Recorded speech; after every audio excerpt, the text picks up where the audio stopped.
Myself, I have a mom, a dad, a sister, 2 cats, and I'm from Oakville, Ontario. I'm from an oil family. We move around quite a bit, but I would need more than 4 to 6 minutes to talk about where I've been.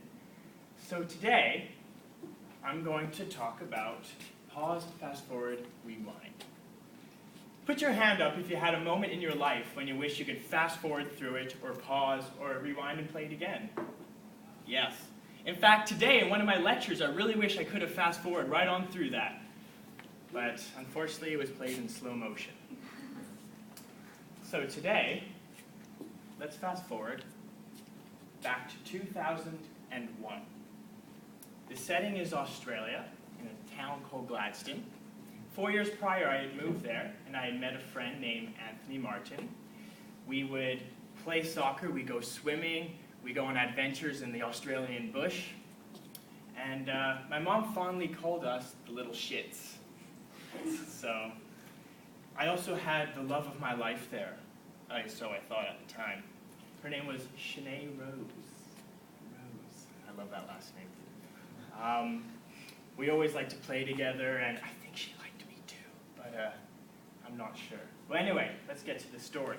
So it was on the last day of being in Australia, and we had a surprise because we were getting on the train to get to Brisbane, to get to the airport, and the surprise was half the town had come to say goodbye to us, and we weren't expecting anyone. And I remember playing with my friends and saying goodbye to the adults, and the lesson that always sticks with me here is always to nurture your friendships,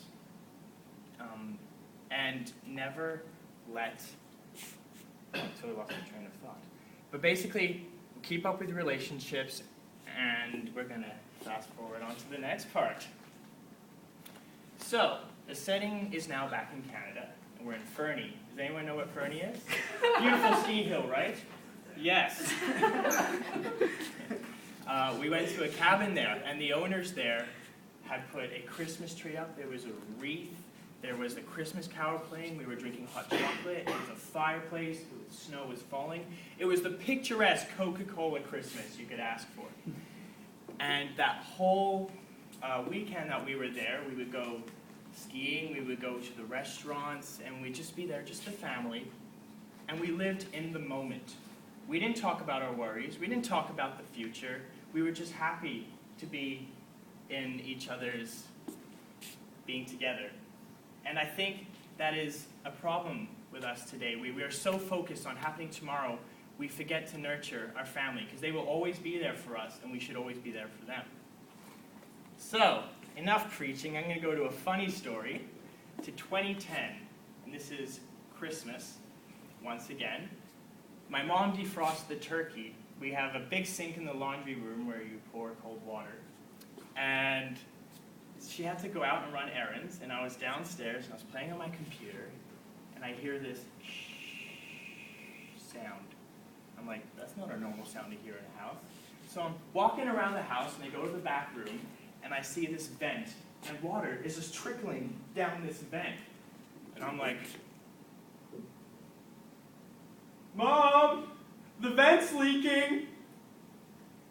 Did you ever think you'd say that sentence? The vent is leaking? And so my mom is frantically, go look around the house, find out what's going on. So I run upstairs, and I go to the laundry room. There is water all on the floor. And the first thing I see is the laundry machine. I'm like, oh no, it's broken. I lurch forward, and I tap it to end it, but I hear this shh sound. And I look over, and the turkey is in the sink. It's like a fountain now. The water is coming over, water falling down, and going into the vents and nicely distributing itself on the lower half of our house. And my mom likes to fast forward this moment. I like to pause, rewind, and play. And I think the lesson here is not to take life seriously. Be happy, enjoy the good moments. Ladies and gentlemen, you've been a fantastic audience. Thank you for listening to me today.